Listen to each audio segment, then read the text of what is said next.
Antes, deixa eu só fazer duas considerações aqui com vocês. Elevo minha alma a ti, é o tema da mensagem desta noite. O primeiro é de que, pela manhã, eu citei algo sobre os envelopes dos dízimos que estavam precisando ser atualizados e devolvidos ali à caixa onde os irmãos estão acostumados a pegar. O início do trabalho de organização já foi feito. Quinta-feira já vai estar tudo pronto, mas já temos alguma coisa, né? Já temos alguma coisa feita ali. Então você pode estar procurando para você se organizar. A segunda fala é o seguinte, é coisa de pastor mesmo. Não fico assim, falo ou não falo, resolvi falar, né? Nós temos uma necessidade, amados, ali na nossa mídia, que quem sabe você pode nos abençoar, né? Nós temos apenas um PC, um computador na mídia, fazendo tanta gravação e transmissão do culto, quanto a apresentação dos slides e demais questões envolvendo internet. E muitas vezes fica muito sobrecarregado para um computador só. Nós temos precisado de um notebook. De repente o Senhor toca no seu coração, generosidade de final de ano, para doar um notebook para a igreja, podendo ser novo, ou quem sabe um que esteja em bom estado, que tenha uma configuração realmente possível. Não adianta também você trazer aquela coisa que está travando na sua casa e você traz para cá para travar aqui, né? Mas de todo modo, se o Senhor lhe tocar de dar um presente para a igreja e você está pensando, meu Deus, a igreja tem tudo. Não tem não. Eu só não vou falar o que falta mais, mas um notebook já ajudaria bastante o nosso ministério ali na mídia. Tá ok? Salmo de número 25, nós temos exposto aqui o livro de Salmos, amados e amadas, e como tem sido bom. Como tem sido bom. Os salmos são orações do povo de Deus. Nos salmos nós nos preocupamos em entender aquilo que uma alma fala a respeito de Deus. Nós nos identificamos. João Calvino vai dizer de que não há nenhuma experiência humana que não seja identificada ou comunicada ou expressada através dos salmos. Por isso que ele chamou os salmos de anatomia da alma. Não há nada, palavras dele, no espectro humano que não possa ser vista no livro de Salmos. E este salmo de número 25, ele me tocou profundamente durante a semana. Eu espero assim, com muita fé, com muita piedade, dependência do Senhor, poder compartilhar com você nesses minutos a riqueza desse texto. Só o tema da mensagem que eu extraí do próprio texto, você vai entender, já é riquíssima. Elevo a minha alma a ti. Vamos à leitura do texto. Depois explicarei e depois aplicarei esse texto ao seu e ao meu coração. Acompanhe aí. Senhor, elevo a minha alma a ti. Meu Deus, eu confio em ti. Que eu não me frustre. Que meus inimigos não triunfem sobre mim. Que nenhum dos que esperam em ti venha se frustrar. Fiquem frustrados os que sem causa procedem de forma traiçoeira. Senhor, faze-me saber teus caminhos, ensina-me as tuas veredas. Guia-me na tua verdade e ensina-me, pois tu és o Deus da minha salvação, em ti coloco minha esperança o dia todo. Senhor, lembra-te da tua compaixão e da tua bondade, pois são eternas.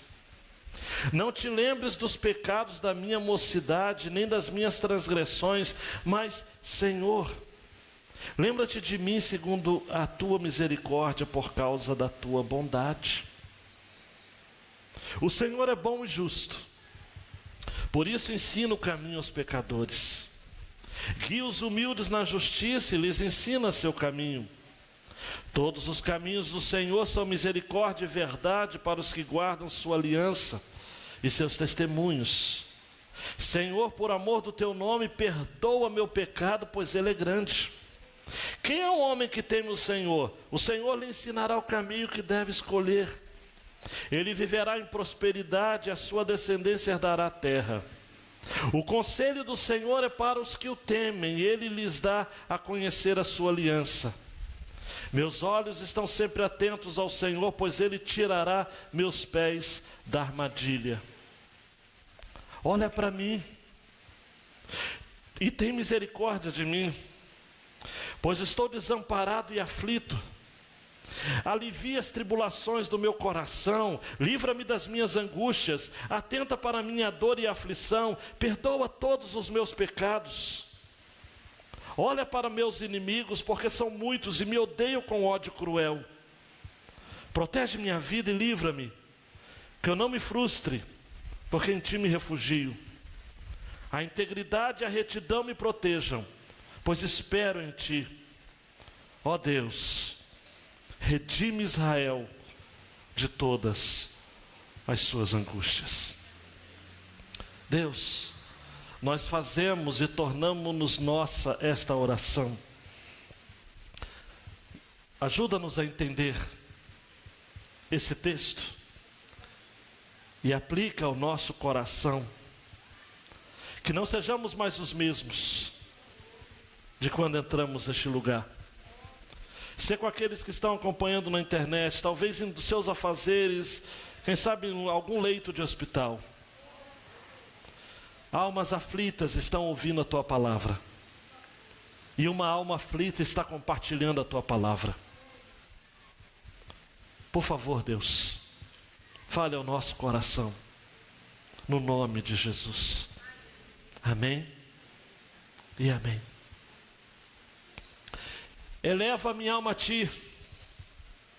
A grande ideia deste salmo, amados, é a seguinte verdade: quando estamos aflitos, temos de orar, louvar e clamar ao Senhor.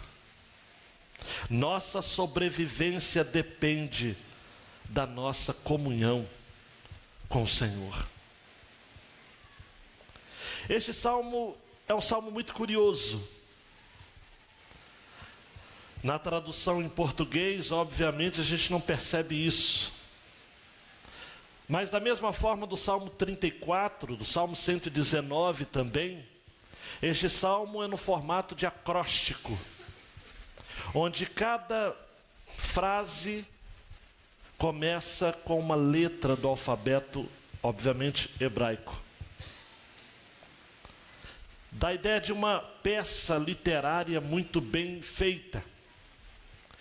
É gêmeos siamês do Salmo 34, porque ambos consistem de acrósticos, com duas irregularidades muito idênticas, sendo que o Salmo 25, que eu acabei de ler, é um salmo pessoal. É um louvor pessoal, é um clamor pessoal. E o 34 é um louvor público. Ambos foram usados em contextos de culto e têm pensamentos muito semelhantes.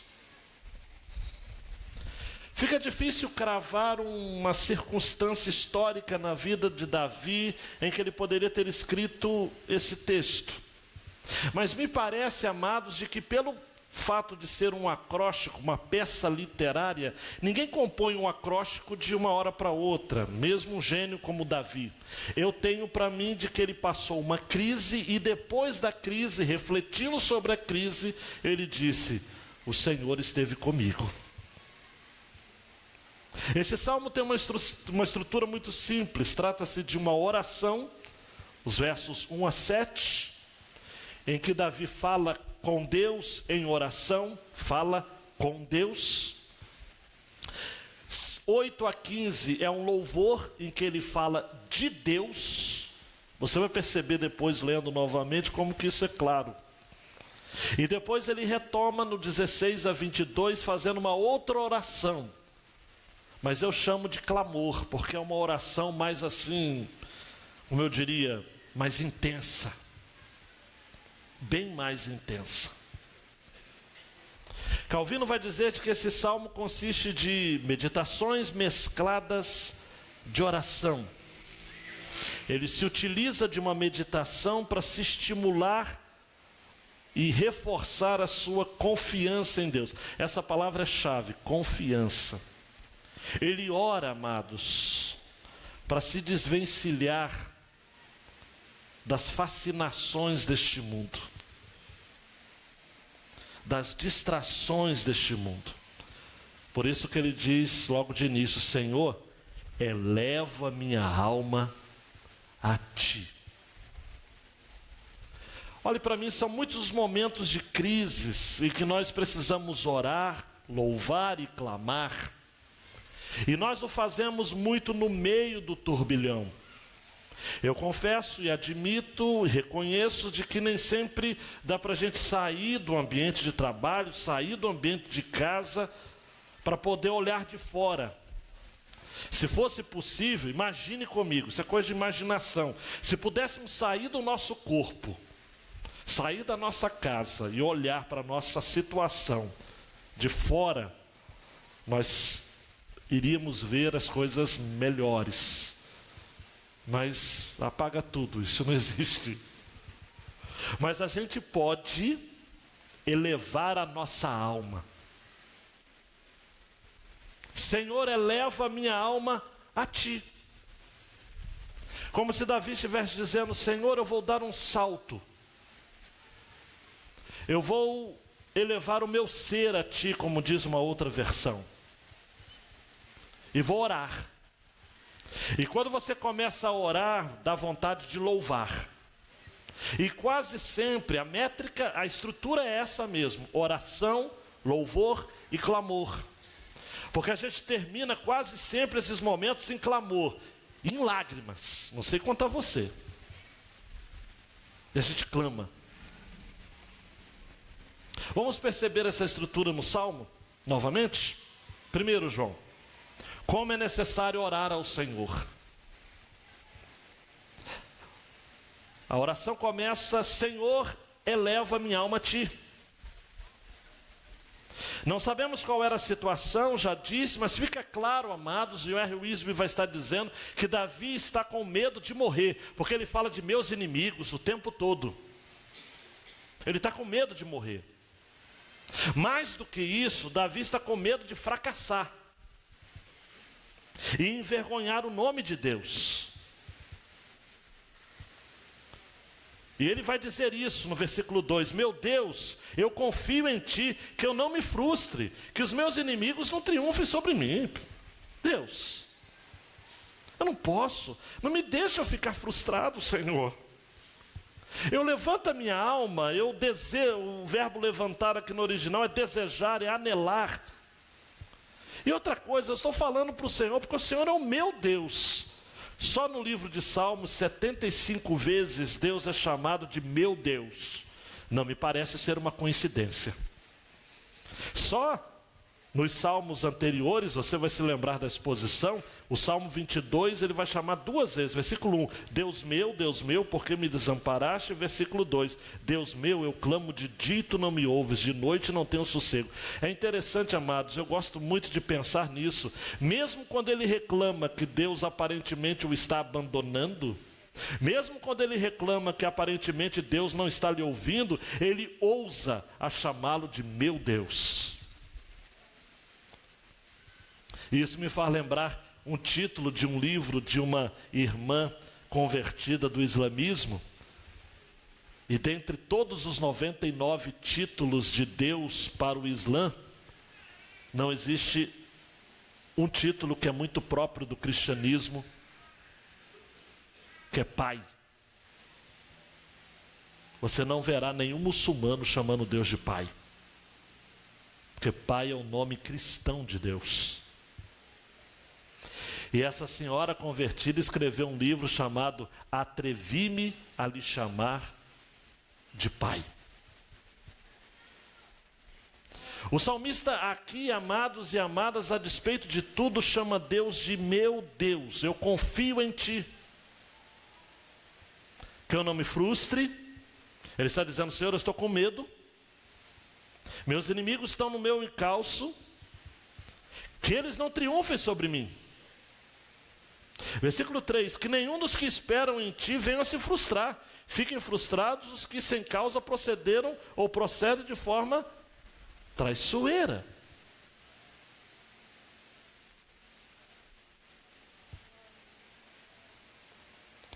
São muitos os momentos que a gente está perseguido, amados. Perseguido pelos homens, perseguidos pelas instituições, perseguidos pelas ideologias, perseguidos pelos ídolos. O contexto aqui é muito próximo a nós, amados, quando tememos sermos envergonhados, ou ficarmos embaraçados, ou desapontados. Por isso que ele vai orar no versículo 3, olha, que nenhum dos que esperam em ti venha se frustrar. A coisa mais difícil que tem, amados, é confiarmos em Deus, é esperarmos por Ele e nos frustrarmos. E Davi tem medo disso. Olhe para mim, Davi é tão próximo a mim e a você. Ele tem medo de fracassar.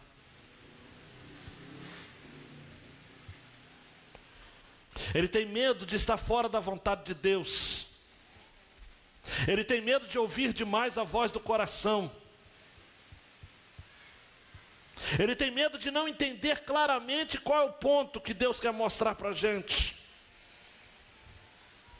Daí no versículo 4 ele começa a prosseguir na sua oração, dizendo: Senhor, faze-me saber teus caminhos, ensina-me as tuas veredas, guia-me na tua verdade, ensina-me, pois tu és o Deus da minha salvação, em ti coloco minha esperança o dia todo. Ele diz no versículo 6, Senhor, lembra-te da tua compaixão, da tua bondade, pois são eternas. O que está, amados e amadas, no coração do salmista é o seguinte: Senhor, me mostra os seus caminhos. E no pensamento bíblico o caminho é modo de vida, é jornada. Senhor, me ensina qual é a jornada que eu tenho que seguir, me ensine qual é a distância que eu tenho que perseguir, me ensine a maneira que eu tenho de viver e me ensine as veredas. Há diferença entre caminhos e veredas. Veredas são trilhas. Veredas são aquelas situações, amados, específicas na vida. Caminho é geral. Vereda é aquela coisa específica. É um emprego, é um casamento, é a criação de um filho, é uma decisão ministerial, é uma decisão quanto ao futuro, é uma vereda.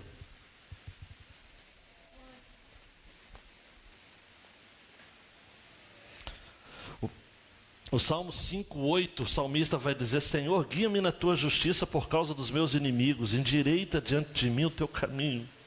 O Salmo 27:11, o salmista vai dizer: ensina-me, Senhor, o teu caminho, guia-me pela vereda direita por causa dos meus inimigos. E você conhece muito bem o Salmo de número 23, quando vai dizer: guia-me pelas veredas da justiça por amor do seu nome. O Salmo de número 143 vai dizer o seguinte: Senhor, faze-me saber o caminho que eu devo seguir, porque a ti levanta a minha alma. Ele pede direção. É o último domingo do ano e essa mensagem é própria. Senhor, qual é o teu caminho? Geral. Qual é a tua vereda? Específico. O que o Senhor tem? Guia-me, Senhor. Repare comigo, amados e amadas. Faze-me saber teus caminhos. Estão comigo? Ensina-me tuas veredas. A questão não é o que você quer. A questão não é o que você pensa. A questão não é aquilo que você acha aceitável, apropriado. Deus não tem nenhum compromisso com você. Você não é o centro do mundo. Definitivamente você não é o ponto fraco de Deus. Você precisa clamar: Senhor, eu quero os teus caminhos. Eu quero trilhar as tuas veredas. Versículo 5: guia-me na tua verdade e ensina-me, pois tu és o Deus da minha salvação. Em ti coloco minha esperança o dia todo. E aí o salmista, amados, de maneira extraordinária, olha para mim, preste muita atenção nisso, começa a apelar para os atributos de Deus. Ele entrecorta oração com teologia. Final de semana, assistindo um programa de entrevista na uma TV dessa, HIT, ouvi novamente o Weber Campos, que é um dos maiores teólogos vivos que a gente tem no Brasil, falando sobre os atributos de Deus. E o salmista fez isso. Olha só, versículo 6: lembra-te da tua compaixão e da tua bondade, pois são eternas. Não te lembres dos pecados da minha mocidade, nem das minhas transgressões, mas, Senhor, lembra-te de mim segundo a tua misericórdia, por causa da tua bondade. Ele fala de compaixão, ele fala de misericórdia e ele fala de bondade de Deus. 3 atributos. Olha para mim, só acompanha, não precisa. Compaixão, amados. O que é compaixão? É aquela capacidade que Deus tem, amados, de ser terno conosco. É a misericórdia enquanto ternura. É a misericórdia enquanto expressão de sua bondade, de seu amor para todos nós que nos encontramos na miséria e na desgraça, independentemente dos nossos méritos. Misericórdia é um Deus que se revela compassivo dos que têm a pena, dos que se acham na miséria. Ele tem pena dos que se acham na miséria e está sempre pronto a aliviar a sua desgraça. Loos Berkhoff, um dos teólogos mais renomados no passado, holandês, disse que a misericórdia é a perfeição de Deus que o leva a tratar benévola e generosamente todas as criaturas, as suas criaturas. Bondade aqui é a expressão prática do seu amor. Salmo 145, versículo 9, vai dizer: o Senhor é bom para todos, e as suas misericórdias são sobre todas as suas obras. 1 Crônicas 16, 34 vai dizer: louvai ao Senhor porque é bom, pois a sua benignidade dura perpetuamente. Mas depois de Davi se emocionar com esses atributos de Deus, compaixão, misericórdia, bondade, ele vai se lembrar de algo no versículo 8 que eu quero destacar para você. Não te lembres das nossas iniquidades passadas. Ou na minha versão, Almeida século 21, no versículo 7, não te lembres dos pecados da minha mocidade. Preste atenção aqui. Tem muita gente, amados e amadas, de que mesmo vivendo anos no Evangelho, preste atenção, anos, décadas até, não se sentem perdoados pelos erros do passado. O salmista é um exemplo disso. Ele olha para Deus e fala: Senhor, mas deixa eu falar, não te lembres dos meus pecados da mocidade, não.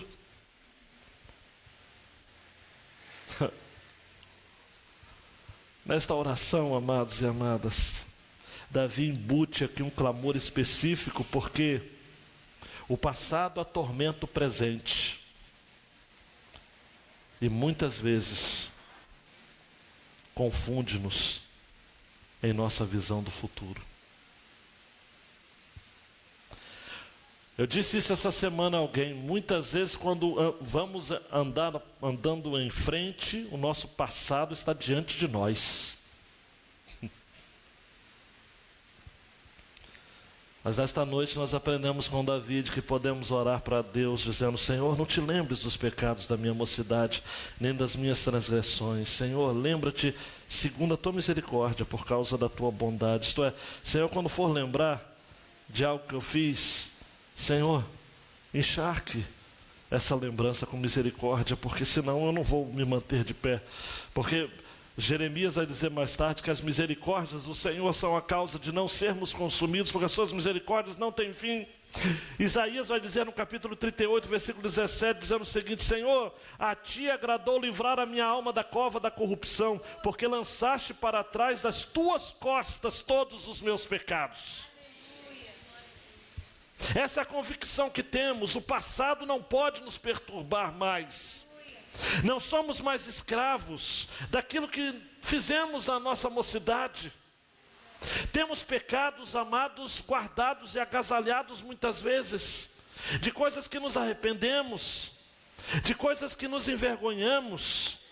Mas nós aprendemos neste salmo de que é possível confiar em um Deus que de fato diz: olha, Senhor, lembra das minhas transgressões, mas segundo a tua misericórdia, por causa da tua bondade. O salmo poderia terminar aqui, e nós poderíamos dizer amém, amém, amém. Mas o salmista nos ensina, amados, de que não é preciso, ou não pode ser feito apenas orações como estas, e pronto, acabou. Você precisa dar um salto maior. E o salto maior é você se colocar na disposição de ser um adorador, louvar ao Senhor. Porque a sua oração será incompleta se não vier acompanhado com um louvor. Nós precisamos ter o nosso coração ardente. Eu não consigo compreender um crente que não louva o Senhor. Um crente que na hora do louvor está pensando no jogo do Flamengo, do Vasco. Um crente que está chateadinho e não consegue louvar, não consegue cantar. Tem que louvar. Davi termina de orar e diz: Senhor, eu estou com medo, os inimigos estão triunfando sobre mim, e não me envergonha, Senhor, eu sou teu servo, Senhor, me perdoa, porque Davi em todo o tempo está consciente que aquilo que ele estava enfrentando era culpa dele. Ele não coloca a culpa em ninguém.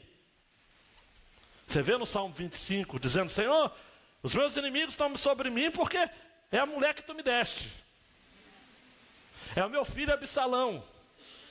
Senhor, a culpa é dele. A culpa é não, a culpa não é de ninguém, a culpa é sua. Davi diz: perdoa os meus pecados, as minhas transgressões.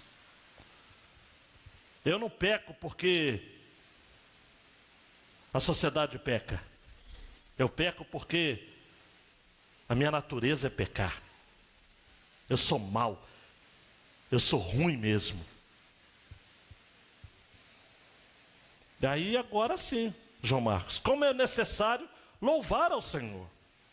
E ele deixa, amados, olha só, é só você ler, no português está claro também. Ele deixa de orar e ele começa a falar. Ele deixa de falar com Deus e passa a falar de Deus. Ele fala assim: o Senhor é bom e justo, por isso ensina o caminho aos pecadores. Mais dois atributos: bondade e justiça. Guia os humildes na justiça e lhes ensina o caminho, os humildes. Humilde aqui, amados, essa tradução no português, Almeida século XXI, foi fraquinha. Humilde aqui, manso, também está fraquinho. É mendigo, é necessitado, é carente. Todos os caminhos do Senhor são misericórdia e verdade, mas dois atributos para os que guardam sua aliança e seus testemunhos. Senhor, por amor do teu nome, mais um atributo, o nome de Deus é um atributo dele. Perdoa meu pecado, pois ele é grande. Ele fala: perdoa o meu pecado, ele é grande. Quem é o homem que teme o Senhor? O Senhor lhe ensinará o caminho que deve escolher. Ele viverá em prosperidade, sua descendência herdará a terra. O conselho do Senhor, a intimidade do Senhor para os que o temem e lhes dá a conhecer a sua aliança. Meus olhos estão sempre atentos ao Senhor, pois ele tirará os meus pés da armadilha. Davi está consciente do seguinte: Senhor, tem muita arapuca no meu caminho. E armadilha aqui, amados, no original, é armadilha de passarinho mesmo, de ave. Davi havia sido uma criança muito serelepe, caçava muito passarinho, quem sabe, digo eu, mas ele era um menino, um pastor de ovelhas, tinha muito tempo livre, então ele sabia o que era armar uma arapuca, uma armadilha. Ele usa essa mesma expressão nesse salmo: Senhor, o Senhor me livrará da armadilha. Olha para mim, amados, Às vezes tem pessoas que chegam para você e falam o seguinte: olha, tem uma armadilha de morte para você. E tem. Tem para mim. Tem para todos nós. Você vai sair daqui, você vai encontrar, vou te falar uma coisa, hein? Por isso você tem que sair daqui animado, encorajado, cheio de louvor a Deus. Simplesmente louve. Você vai cantando louve e você tem que sair daqui no azeite. Tem que sair igual pastel de feira, pouca carne e muito óleo.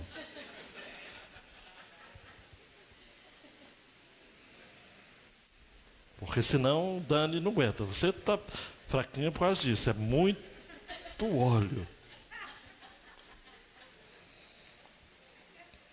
Ele fala de Deus, ele fala da bondade de Deus.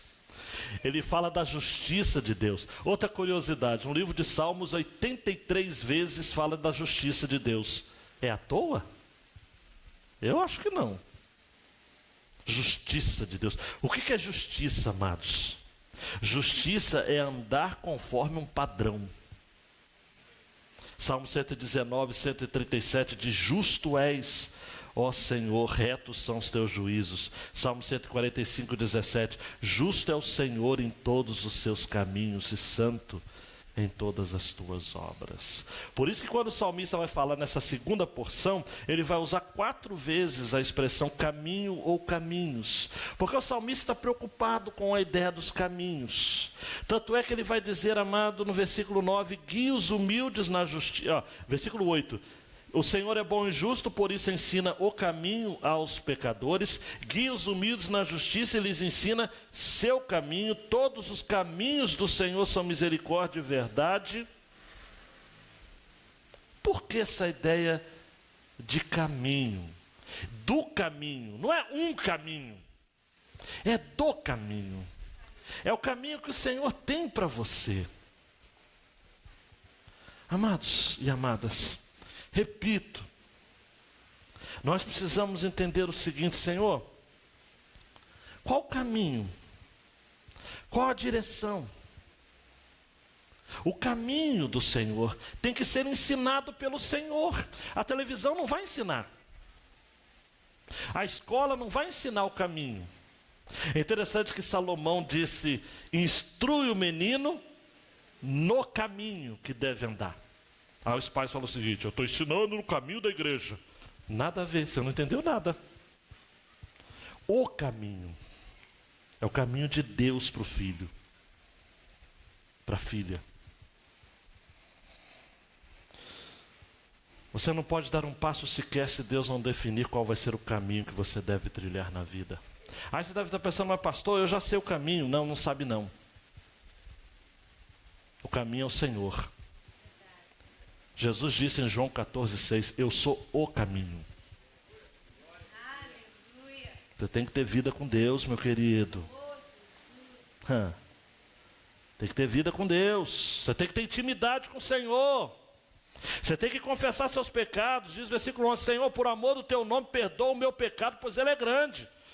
Davi, amados, eu não sei se você sabia, só uma curiosidade básica: Davi era um homem segundo o coração de Deus, e ele disse que o pecado dele era grande. Imagina o seu, o meu. Se Davi, não estamos falando de Davi,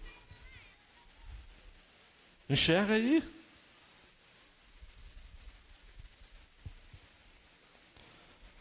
Nós temos pecado, amados. Precisamos buscar intimidade com o Senhor. Quem é o homem que teme o Senhor? Versículo 12. O Senhor lhe ensinará o caminho.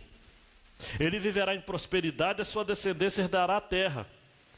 Existem 3 coisas que Deus prometeu dar ao seu povo na antiga aliança e que Ele nos dá na nova aliança em Jesus: terra, descendência e nome. Prosperidade tem a ver com terra, descendência e nome. Por isso que Deus disse a Abraão: em ti serão benditas todas as famílias da terra. Terra, descendência e nome. Em Jesus nós temos a terra. Sim ou não? Sim. A Nova Jerusalém. Esses dias eu ouvi numa postagem de Facebook uma amiga, uma conhecida nossa, né? Falando o seguinte: eu orei muito para ir para Jerusalém visitar. Nada contra ir para Jerusalém. Você tem dinheiro para ir, vá. Só que eu orei o seguinte: Senhor, se não for para ir em Jerusalém, me leva pelo menos para Nova Jerusalém. Eu falei: que oração perigosa, hein? Vai que Deus atende. Porque ir para Nova Jerusalém, mas é só quando o Senhor voltar. Né? Ou quando você for ao encontro dele. O que você quer? O versículo 14, amados, é um dos versículos mais lindos da Bíblia. O conselho do Senhor é para os que o temem, e Ele lhes dá a conhecer a sua aliança. Diga comigo, conhecer. Só que a minha versão não ajudou. O conselho, porque a ideia no original é o seguinte: a intimidade do Senhor. A ideia aqui é de intimidade, tá? É de estar junto dele. Você tem que ser próximo de Deus, porque Deus vai fazer você conhecer a aliança. E em meio ao louvor, mesmo admitindo seus pecados grandes, o Senhor vai lhe mostrar. E você precisa ter experiências com Deus e desfrutar do favor dele. E você precisa admitir que se não for o Senhor, os seus pés vão fraquejar e as armadilhas vão lhe pegar. Salmo 25, 15. O versículo 15: meus olhos estão sempre atentos ao Senhor, pois Ele tirará os meus pés da armadilha. Mas eu gostei da nova tradução da linguagem de hoje, que traduziu assim: eu olho sempre para o Senhor, pois Ele me livra do perigo. E olhe para mim, são muitos os perigos. E Angra dos Reis sabe o que é ser um lugar perigoso.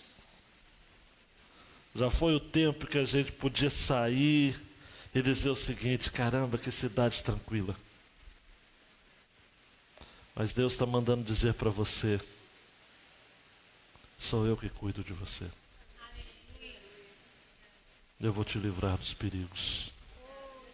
Aí termina o louvor. O salmo também poderia terminar aqui: oração, louvor e tal. Mas aí o salmista, amados, é como eu e você, falou: não, Deus, eu me lembrei de mais alguma coisa. Aí ele faz um clamor. Mais um toque, João. Como é necessário clamar ao Senhor. Porque aí no 16 ele fala: olha para mim e tem misericórdia de mim, pois estou desamparado e aflito, estou solitário.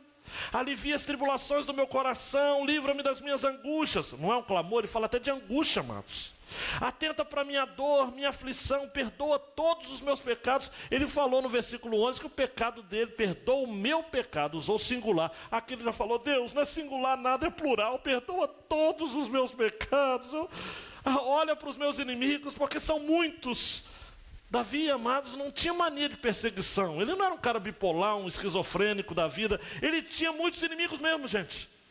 Se existia um homem na terra que tinha um inimigo, era Davi.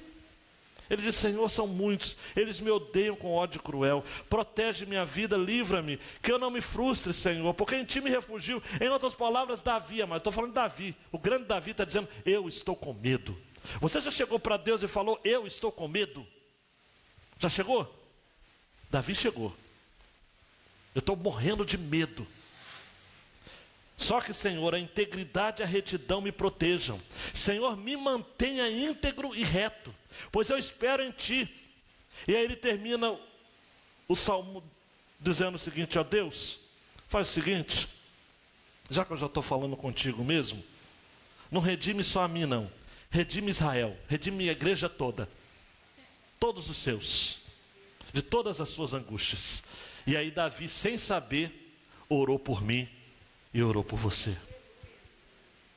Por isso que você, quando está orando, termina sempre a sua oração lembrando da igreja. Termine sempre a sua oração sabendo que você não está sozinho, que você tem uma comunidade ao seu redor, que essa ideia, amados, de que estamos juntos como corpo, não pode ser só teoria, tem que ser vivencial. Então, destrinchando esse clamor final, Davi chega, amados, no versículo 16 e diz assim: olha para mim. Ele não sabia, mas Davi Sácia depois foi compor, né? Eu me humilharei, teu nome gritarei, como criança eu serei, mas olha para mim. Tuas vestes tocarei, na figueira subirei, aos teus pés eu chorarei, mas olha para mim, Senhor, olha para mim, eu preciso do teu olhar, eu farei o que for preciso para te ver, pois não posso deixar que sigas sem me perceber. Não importa a multidão, só eu sei o que eu preciso do teu olhar, do teu olhar.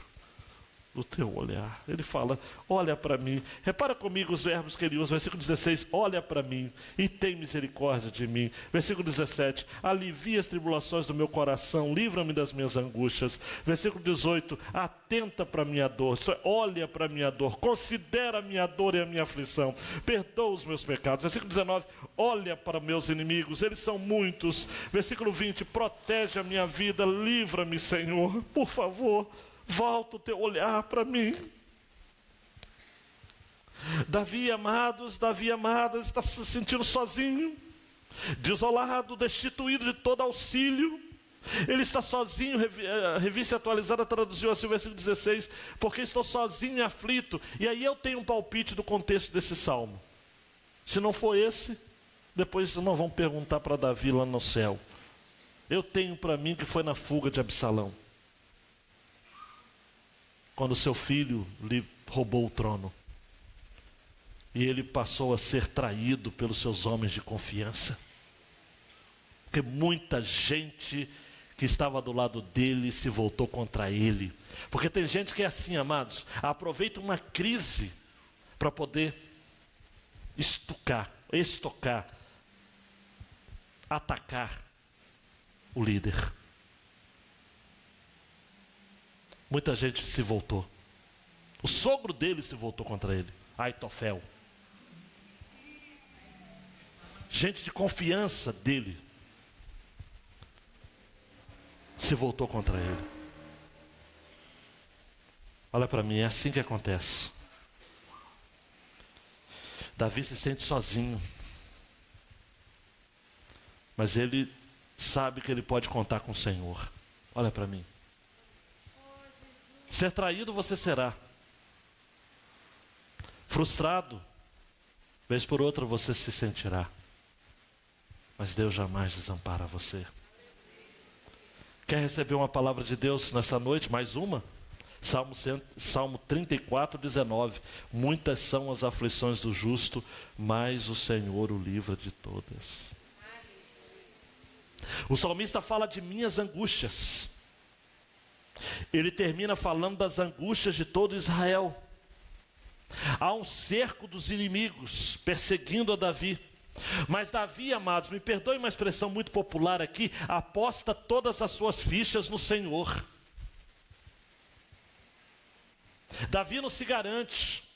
Davi não bate no peito dizendo eu sou. Até mesmo porque o adorador nunca se garante. O adorador é um fiel, alguém que confia piamente. O adorador, amados, é um crédulo irrecuperável.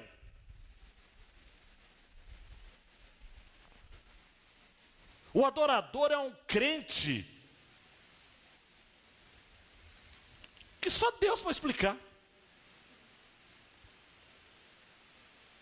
Porque, amados, o crente, ele olha para as situações e ele fala, não, mas Deus está comigo. Eu só preciso que Deus preserve a integridade e a minha retidão. Isto é, que eu mantenha a minha vergonha na cara, que eu mantenha o meu caráter. Eu não quero me prostituir, eu não quero roubar, o que não é meu eu não quero. Eu quero ser íntegro. Se preocupe, Deus, em me manter íntegro e reto, porque eu em ti espero. Diz o versículo 21. A integridade e a retidão me protejam, pois eu espero em ti. Tem uma historinha de um puritano chamado Matthew Henry, que eu vou citar de memória. Depois, se você quiser detalhes, você pesquisa. Eu li certa feita, diz que roubaram a ele um bem que ele tinha. E ele falou o seguinte: Senhor, eu te louvo que o Senhor permitiu que me roubassem. Primeiro, porque eu fui roubado e não roubei. Que é sinal de que a minha integridade ainda está clara. Segundo, porque se o ladrão me roubou, é porque ele precisa daquilo que ele me roubou mais do que eu. Então eu abençoei a vida dele ainda. E terceiro, eu te louvo pelo tempo que o Senhor permitiu que eu tivesse aquele bem.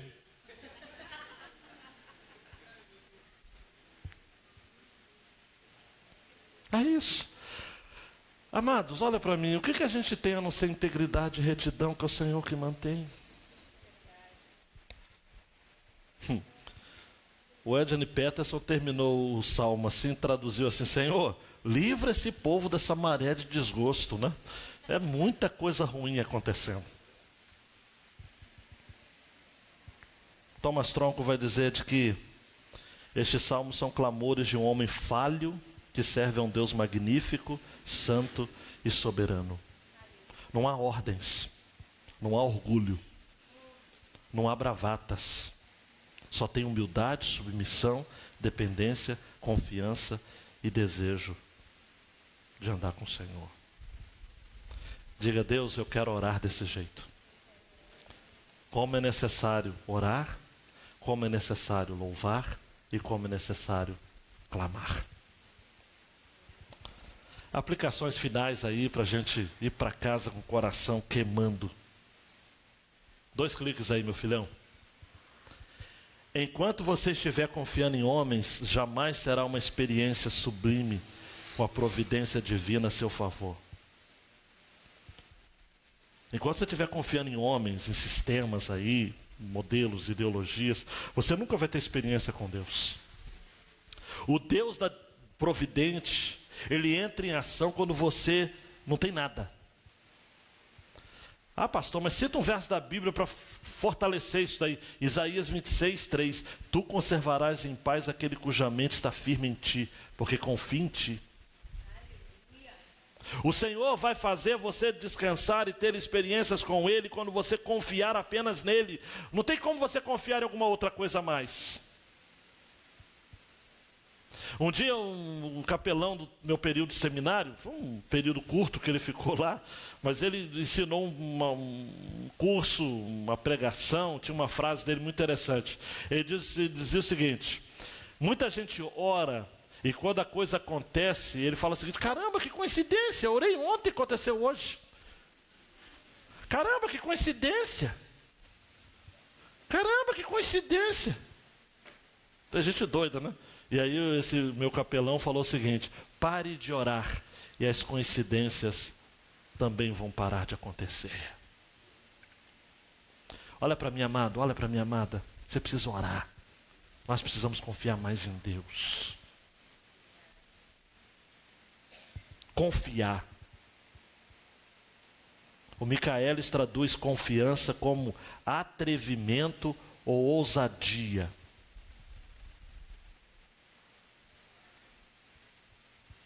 Senhor, eu confio. 0% para Deus é muita coisa. Isso é confiança. João Marcos. Diante dos nossos inimigos, o Senhor é quem nos garante a sobrevivência.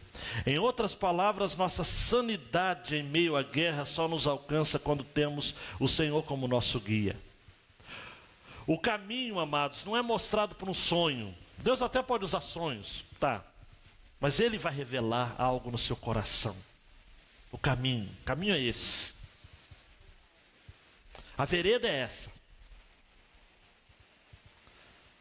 Nós precisamos entender, amados, de que o Senhor sempre mostra aos seus. Nós precisamos ser igual.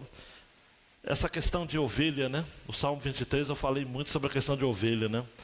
Tem um detalhe muito interessante. Ovelha é um animal também terrível para estragar pasto. A ovelha deixa o pasto imprestável, consome tudo. É um bicho que come de tudo, destrói tudo. A ovelha é um bicho orgulhoso, teimoso, voluntarioso, autossuficiente, besta mesmo. Ovelha deixa pasto, terra arruinada. Depois de um tempo, para recuperar um pasto que já passou por ovelha, amados, dá trabalho. Por isso que o salmista diz: guia-me pelas veredas da justiça, por amor do seu nome. Aí o pastor precisa chegar e falar o seguinte: tá bom, vamos para outros pastos. Olha para mim, o Senhor vai te levar em novos pastos em 2020. Você crê nisso? Pastos verdejantes. Aí você fala: Senhor, eu vou mudar de cidade? Não, Ele vai renovar os pastos. Ele pode fazer isso, porque Ele é o pastor por excelência. Aonde não tem alimento, o Senhor vai fazer surgir alimento para você. Você crê nisso? Mesmo em Angra, mesmo na Japuíba, no Areal, na Sapiatuba, fala baixinho, no Belém.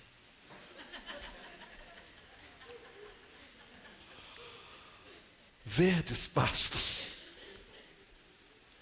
Essa semana um amigo chegou para mim e falou o seguinte: pastor, eu estou em crise porque passei a ceia de Natal. Ele tem um sonho de ir para missões, né? Passei a ceia do Natal com a minha família, mas eu sei que lá em casa, falou da família maior, né? Mas eu estou sentindo que lá não é o meu lugar. Eu falei: o seu lugar é onde Jesus está. E é. Guia-me pelas veredas da justiça, por amor do seu nome. Leva-me a pastos verdejantes. Deixa Ele levar. Não vai atrás, não, ovelha teimosa, besta. Segue o pastor. Ele vai levar. Ele vai levar você. E se você cair no caminho, num buraco, Ele vai lá, vai tratar você, vai colocar nos ombros. Colocou os seus ombros. E a redil voltou. Vai levar para o redil. Ovelha fujona. Vai dar um tratamento em você. Tem aquele lance de quebrar as patinhas que é verdade, mas não vou nem ministrar muito sobre isso. Na ovelha fujona, o pastor quebrava as patinhas. Diz: misericórdia. Vamos avançar. Deixar a ovelha quietinha. Conhecer a Deus pelos seus atributos enriquece a nossa vida de oração. Como orar a quem não conhecemos? Por isso a teologia aprofunda a adoração. Como é que você vai orar a quem você não conhece? Por isso você precisa de teologia. Não a nós, Senhor, não a nós, mas é o teu nome da glória. Por amor da tua benignidade, da tua verdade, porque dirão os gentios: onde está o seu Deus? Mas o nosso Deus está nos céus, fez tudo que lhe agradou. Você precisa conhecer a Deus, mas conhecer a Deus de uma maneira correta. Mas olha para mim, conhecer a Deus de uma forma imperfeita é melhor do que não conhecer. Se você vir na virada do ano, eu vou pregar um spoiler aí para você, sobre Ruth. Ruth tinha 3 convicções acerca de Deus. Esse é o spoiler mesmo. Se você não está pensando em vir, você vai ficar acordado. Primeiro, Deus existe. Ruth cria. Noemi. Deus existe. Segundo, Deus é soberano. Ela cria que Deus é soberano. Mas terceiro, Willo, Deus me afligiu.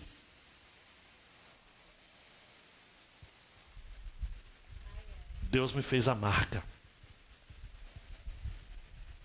E aí você vai ver, depois de amanhã aqui, para ver o que Noemi não via. Teologia correta. Mas ela não estava vendo aquilo que estava à frente dela. Depois ela vai ver. As lágrimas muitas vezes lhe impedem de ver o que Deus está fazendo na sua vida. Você enxuga as lágrimas. Continue andando. Não olha para os lados. Não olha para as circunstâncias. Siga.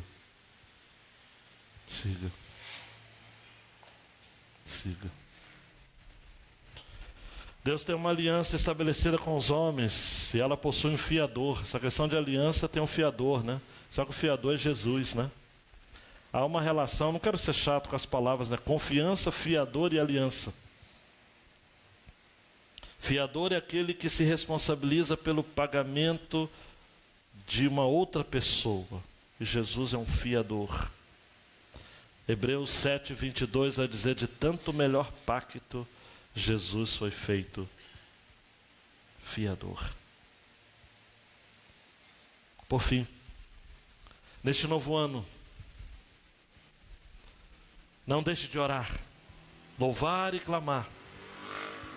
Jesus nos ensinou acerca do valor da oração e nos ensinou os princípios da unidade e da permanência. Essa semana eu revi mais uma vez o sermão do Ivênio dos Santos. Oração, o maior fracasso. O nosso maior fracasso. Se você gosta de ouvir bons sermões, sai no YouTube, Ivênio dos Santos, oração, o nosso maior fracasso. Ele pregou alguns anos atrás lá no Recreio. E ele vai falar sobre vários princípios de oração. É um sermão bombástico. Mas dois princípios claros é o princípio da unidade e da permanência. Eu não vou delongar sobre esses princípios, mas eu quero lhe ensinar. Primeiro é o da unidade. Deus leva a sério a oração que você faz junto com alguém. Mateus 18, 19 e 20. Se dois de vós concordarem na terra acerca de qualquer coisa, isso lhe será feito. Atenção, você que é casado, Deus leva a sério oração em casal, em unidade. Ele garante: se dois de vós concordarem na terra acerca de qualquer coisa, repita comigo: qualquer coisa. Qualquer coisa. Isso será feito. Mas vale para dois amigos, dois irmãos, líderes, enfim, unidade. Deus abençoa a igreja na unidade. E Deus disciplina a igreja quando a unidade é quebrada.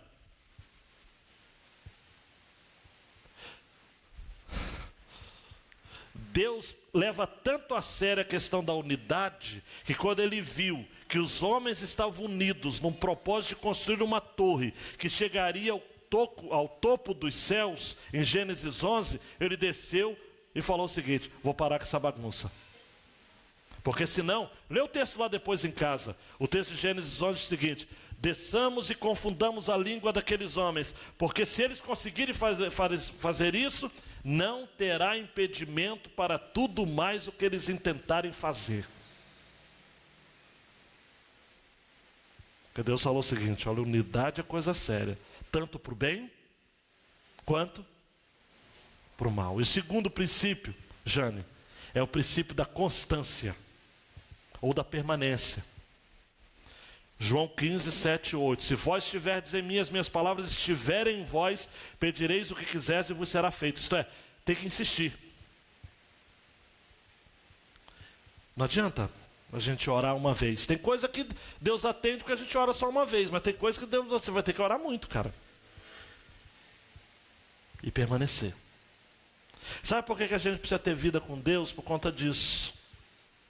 Esse salmo, oração, louvor e clamor, diz muito a respeito da nossa vida com o Senhor e da nossa constância. Eu quero terminar contando uma historinha só desse cidadão aqui, ó, Pablo Casals. Esse espanhol, nascido em 1876, falecido em 1973.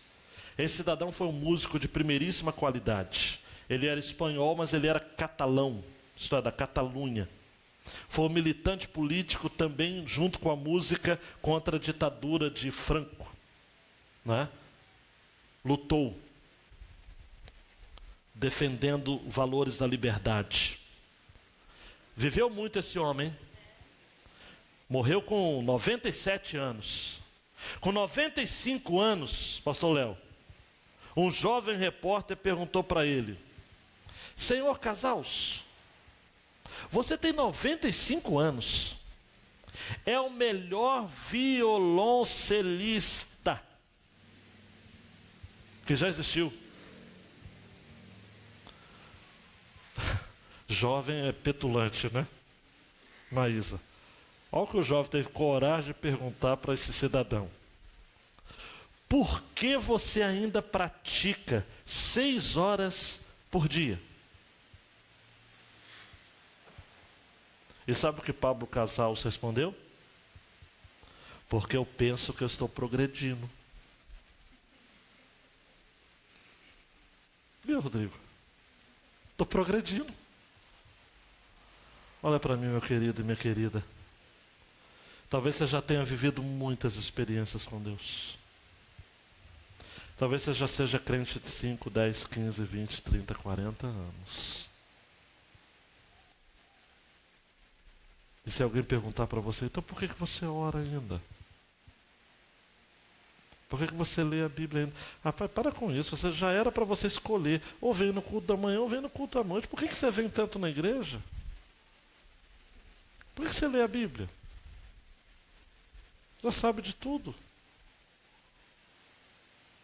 É porque eu penso que eu estou progredindo. Dá um clique, João. A gente nunca vai orar tanto quanto podemos e devemos e necessitamos. Nós nunca vamos louvar do quanto podemos e necessitamos. E nós nunca vamos clamar o tanto quanto podemos e necessitamos. A oração, o clamor, o louvor, é a nossa sobrevivência. Porque só vamos sobreviver neste mundo caótico se a gente tiver comunhão. Então, Senhor, olha, meu querido, quer franqueza mesmo? Um papo 10, assim, um papo deslocado, descolado. Você pode ter todo o conhecimento do mundo. Pode ter seminário, pode ter cultura, pode ter dinheiro, fama. Pode ter sido todos os cargos da igreja. Mas se você não tem vida com Deus, é ruim de você sobreviver nesse mundo, hein? Oração de ontem foi para resolver os problemas de ontem. Não ora hoje para ver, não. Mas tem gente que pensa o seguinte: não, eu já louvei o suficiente para uma semana. Já clamei pela vida toda. Da visão orou assim: Senhor, só um minuto, não te lembres dos meus pecados da mocidade. Ele falou: Senhor, vai que o Senhor está me dando o que eu estou merecendo por conta daquilo que eu fiz. Você não lembra, não. Se lembrar, lembra com misericórdia. Quebra o meu galho, Senhor. Abaixa sua cabeça e diga: Senhor, se eu não tiver comunhão com o Senhor, eu morro. Você pode orar assim? Senhor, se eu não orar, se eu não louvar, se eu não clamar, eu vou morrer. Eu vou morrer de inanição. Senhor, eu não venho na igreja porque eu quero, eu venho na igreja porque eu preciso. Senhor, eu não leio a Bíblia porque me dá vontade, eu leio a Bíblia porque se eu não ler, eu morro. Olha para mim, amado e amada. Não é um favor que você faz a mim. Não é um favor que você faz para os seus pais. Você precisa entender que orar, clamar, louvar e clamar é necessidade. É mais do que o alimento. Não adianta. É mais importante do que passar de ano. É mais importante do que viver. É mais importante do que acordar amanhã cedo. O salmista chega a dizer num salmo: a tua graça é maior do que a vida.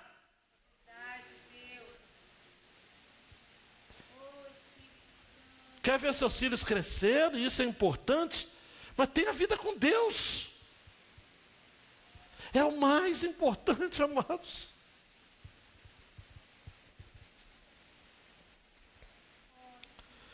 Tem gente que chega diante de Deus cheio de petições. Uma lista enorme. E Deus manda dizer para você aquilo que Ele disse para Miqueias. É isso que o Senhor requer de ti. Que andes humildemente com teu Deus. que pratiques a beneficência. É isso. Que me siga, que me ame, que faça a minha vontade.